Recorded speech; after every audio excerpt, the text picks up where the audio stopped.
हम गटर छाप है, कंगना रनावत से तो अच्छे ही है ना, क्योंकि हम 14 साल की एज में घर छोड़ के नहीं भाग गए कंगना की तरह। हम 14 साल की एज में किसी अपने 40 साल से बड़े आदमी के साथ नहीं रहे, ठीक है, और हम किसी बुढ़े आदमी के साथ भी नहीं रहे लिविंग में जैसे कंगना रनावत रही है, और ना तो हम इतने ज्यादा लोगों के साथ रहे हैं, ठीक है। तो जो गटर छाप होता है उसको दूसरे भी गटर छाप नजर आते हैं, ये खुद गटर छाप महिला है तो इसे दूसरे भी गटर छाप नजर आएंगे। कहा जाता है कि प्रशांत किशोर को जिताने में आरजेडी का हाथ है। भाई चाहे हाथ किसी का भी हो, कम से कम विपक्ष तो जीता, विपक्ष तो जीता। जो ये लोग कह रहे थे भैया क्या ही जीतेंगे ये लोग, क्या ही कर लेंगे, ठीक है, ये गुरूर होता है ना वो तोड़ दिया। और जो सम्राट चौधरी है ना बड़ा गुरूर में घूम रहे थे बिहार में, और बिहार में इतना गुंडा राज ला दिए ना कि बिहार जाने में भी डर लग रहा है अब कि कहीं हम ही को ना उठा के कोई ले जाए बिहार से, ठीक है। तो उनका तो गुरूर टूट गया। अब इतना याद रखिए, अब कई सीटों पे ना आपकी सरकार नहीं, अब कई सीटों पे ना विपक्ष के लोग बैठे हैं। अब आपसे सवाल पूछेंगे, आपकी आंख में आंख लड़ा के बात करेंगे। जिस जैनजी की बात कर रही हैं, हाँ। आप लगातार कह रही है मैं खुद जैनजी हूँ, लेकिन नहीं हूँ मैं जैनजी। मेरी एज कितनी, कैसे पत्रकार हो तुम, सवाल क्या पूछ रहे हो? मैं जैनजी नहीं हूँ। मेरी एज कितनी है? अभी मेरी डिग्री कंप्लीट हुई है, ठीक है। मेरी एज ना कोई 40-50 कंगना की तरह नहीं है, मेरी एज ना अभी 23-24 ही है, ठीक है। कोई 40-50 नहीं हो गई कंगना की। थोड़ी ना होती क्या जनता उनको चुनकर तो ना संसद भेजती? किसे? कंगना को, अगर वो गलत रहती तो। वाह भाई भाई, ये भाई पत्रकार है, कंगना तो भैया क्या बोलूं मैं। हम जनता है, भोली भाली जनता है, हम बहकावे में आ जाते हैं नेताओं के, ठीक है। हम बहकावे में तब आ जाते हैं जब ये वोट मांगते हैं कि राम मंदिर बनवा दिया, हम बहकावे में तब आ जाते हैं। हम बहकावे में तब आते जब ये कहते हैं कि हम इनकी चूड़ियां टाइट कर रहे हैं मुसलमानों की, हम बहकावे में तब आ गए। लेकिन अब हमारी आंखें खुल गई, क्योंकि अब इनने हम पे लाठी चलाई है भैया। हम कोई दलित या मुसलमान के बच्चे नहीं है, मैं खुद सनातनी हूँ, ठीक है, और कट्टर ब्राह्मण हूँ, पंडित, और वो भी प्योर वेज, नॉन वेज को हाथ भी नहीं लगाते, वो ब्राह्मण हूँ। इनने हम पे लाठी चलाई, ठीक है। तो अब हमें पता चल गया ना, ये मुसलमानों की चूड़ियां टाइट करते करते ना हम पंडितों की चूड़ियां टाइट करने पे आ गए। अब हमें समझ आ गया कि ये किसके साथ है, ये किसी के साथ नहीं है। इनको सत्ता का लोभ है, इनको सत्ता का लालच है, और वो इनका तभी जाएगा ना जब हम जैनजी बाहर निकलेंगे। और देखा नहीं, रिकॉर्ड था ना कि किसी का इस्तीफा नहीं होता, हम ही ने इस्तीफा लिया है, ठीक है। अब वो भी हमने भीख में नहीं लिया, लड़के इस्तीफा लिया है। जो इनके कई नेता कह रहे हैं ना मोदी जी ने बड़ा दिल दिखाया, बड़ा दिल, कोई बड़ा दिल नहीं दिखाया। बड़ा दिल दिखाते ना तो पहले ही दिन इस्तीफा कर देते, जिस दिन हम जंतर मंतर में बैठे थे। नहीं, बड़ा दिल अब दिखाएंगे, माफी मांग रहे हैं। रील बनाना आता नहीं, हमसे पूछ ले रील कैसे बनाई जाती है, फोन कैसे पकड़ा जाता है। फोन ऐसे पकड़ा जाता है भाई, ना कि ऐसे। और मोदी जी सबसे बड़ी बात, आप हमारे फ्रेंड्स नहीं है, क्योंकि हम 23-24 साल के बच्चे, ठीक है, आप 75 साल के हैं, 76 के होने वाले हैं। तो एज का इतना डिफरेंस है, दोस्त नहीं हो सकते आप, क्योंकि हम अपने दोस्त ना अपनी टीम एजर को मानते हैं, किसी 75 साल के इंसान को हम अपना दोस्त नहीं मानते। तो आप हमसे हेलो फ्रेंड्स कहना छोड़ दीजिए, ठीक है। एक तरफ लगातार मोदी जी कह रहे हैं मैंने बच्चों को माफ कर दिया, दूसरी तरफ कार्रवाई अभी भी हो ही रही है। दोगलापन है ना इन लोगों का, दोगलापन दिखा रहे हैं। एक तरफ मोदी जी बोल देते हैं, एक तरफ मोदी जी बोल देते मैंने माफ किया, दूसरी तरफ मोदी जी के जो इनके कुछ हिंदूवादी संगठन है, ठीक है, संगठन भी नहीं, गुंडे कहूंगी मैं उन्हें, वो लड़कियों के घर जा रहे। अरे भाई तुम्हारे घर में भी माँ बहन है, तुम्हारे घर में भी लड़कियां हैं, थोड़ी तो शर्म करो। किसी लड़की की अगर तुम वीडियो बना के वायरल कर रहे हो ना, उसके क्या बीतती है उसके दिल पर, उससे जाके पूछो उस लड़की की इज्जत क्या रह जाती है जिसकी तुम वीडियो बना के माफी मंगवा रहे हो। मतलब मोदी जी 56 इंच की छाती आपकी इसीलिए कि एक 15 साल की लड़की से आप माफी मंगवाओ, हाथ जुड़वाओ, आपके गुंडे उसके घर पे पहुंच जाएं, धमकाएं उसके माँ बाप को। मतलब यही है आपकी पार्टी का। एक तरफ आप कहते महिला सम्मान है, बेटी पढ़ाओ बेटी बचाओ, दूसरी तरफ अगर किसी बेटी ने गाली दे भी दी तो कौन सा किराए में भाई, गाली तो आपके नेता भी देते हैं, और तो मोदी जी गाली तो आप भी दिए थे। गाली को आप सपोर्ट कर रही हैं भाई, गाली को मैं सपोर्ट नहीं करती, बीजेपी पार्टी करती है। क्या बात कर रहे हो? मोदी जी क्या बोले थे, 50 करोड़ की गर्लफ्रेंड, गाली नहीं है। किसी की बीवी को, किसी की माँ को 50 करोड़ की गर्लफ्रेंड बोलोगे, वो गाली नहीं है।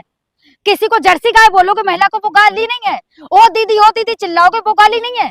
एक होता है हमारे हिंदू समाज में, सब समाज में दीदी कहते हैं हम अपनी बड़ी बहन को, ओ दीदी नहीं करते, ये गाली नहीं है। तो गाली तो हम इन्हीं से सीख रहे हैं ना, बीजेपी वालों से।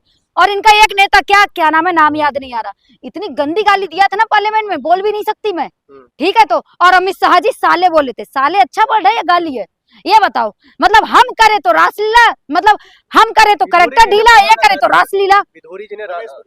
हाँ, रमेश भिदोरी जी नाम याद है। बांकेपुर में बीजेपी का हारने का मेन जो कारण था, कंगना रनावत वहां प्रचार करने के लिए नहीं गई, इसीलिए बीजेपी बांकेपुर हार गई। कंगना जाती ना तो जो वोट मिले है ना वो भी नहीं मिलते, कंगना जाती ना तो वही पिट जाती, क्योंकि कंगना को ना हमारे माँ बाप ढूंढ रहे हैं कि कंगना तुमने हमारे बच्चों को गटर छाप बोला कैसे। मेरी मम्मी भी कह रही थी भाई कैसे गटर छाप बोल दिया इस औरत ने, इसको ये नहीं पता कि कौन से किसके संस्कार हैं, गटर छाप कैसे बोल दी औरत हम सबको, हम सब जैन जी को। हमारे माँ बाप ढूंढ रहे, कंगना रनावत जी अकेले जेड प्लस की सुरक्षा के बिना आई है सड़कों पर, तो हमारे माँ बाप ढूंढ रहे हैं।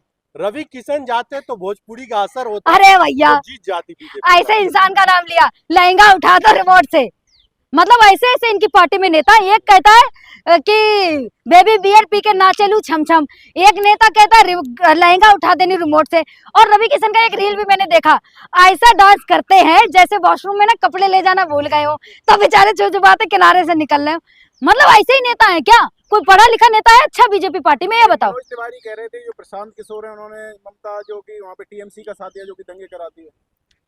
दंगे तो इनकी पार्टी कराती है।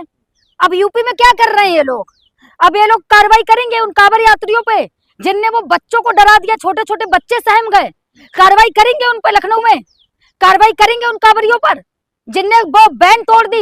अरे यार उसमें छोटे बच्चे बैठे थे, वो सहम गए डर से, क्या बात कर रहे हो।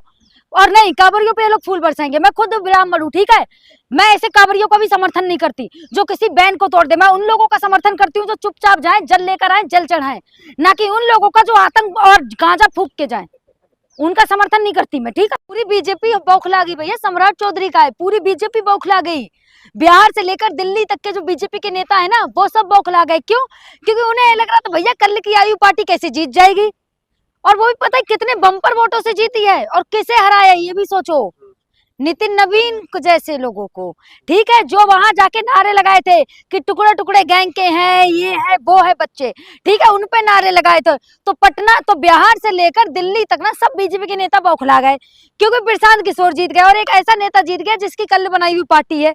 तो वही चीज है ना, इतना अब इन लोगों को याद रखने चाहिए, जो AK-47 चलाई थी ना, जो ड्रैगन गन चलाई थी ना हम पे, और जो पानी हमारे ऊपर बौछार किया था ना, और जो लाठी चार्ज किया था, पता चल गया ना, हमें सताओगे तो हम ऐसे ही हराएंगे, तुम्हें गद्दी से उतारने का हक रखते हैं हम। बीजेपी बोलती है कि कुत्ता बिल्ली किसी को भी खड़ा कर दे जीत जाएगी, तो जीत काहे नहीं गई, जीत जाते ना, प्रशांत किशोर काहे जीत गए, जीत जाते। कुत्ता बिल्ली कोई खड़ा, मतलब सही बोले, कुत्ता बिल्ली को मतलब इनकी पार्टी में जितने भी नेता हैं सब यही है क्या, सब यही है, मतलब यूपी से जितने भी खड़े होते हैं सब यही है, दिल्ली में जो बीजेपी के नेता जीते वो भी यही है। मतलब अपनी बीजेपी वालों को क्या है भाई, इन लोगों को समझ नहीं आता क्या बोलना है। अपने नेताओं को कुत्ता बिल्ली बोल रहे हैं कि कुत्ता बिल्ली को खड़े करते तो जीत जाते, तो नितिन नवीन क्या थे जो जीते नहीं, जो हार गए।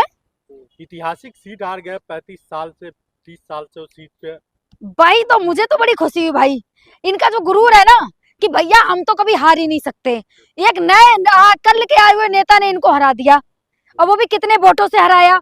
देखा था ना, कहा था ना, अगर हमें छेड़ोगे ना तो गद्दी से उतारने का भी हम दम रखते हैं, और उतार दिया ना। केवल गुजरात में तो जीते हैं, कितनी सीटों पर चुनाव था, गुजरात जीत गए। गुजरात तो इनका घर है ना, घर में कौन हारता है भैया, घर में तो शेर भी घर में तो गीदड़ भी शेर बन जाए, ठीक है, बाहर आओ तब तो पता चलता है शेर कौन है गीदड़ कौन है। देख लिया ना बिहार में गीदड़ कौन है और शेर कौन है।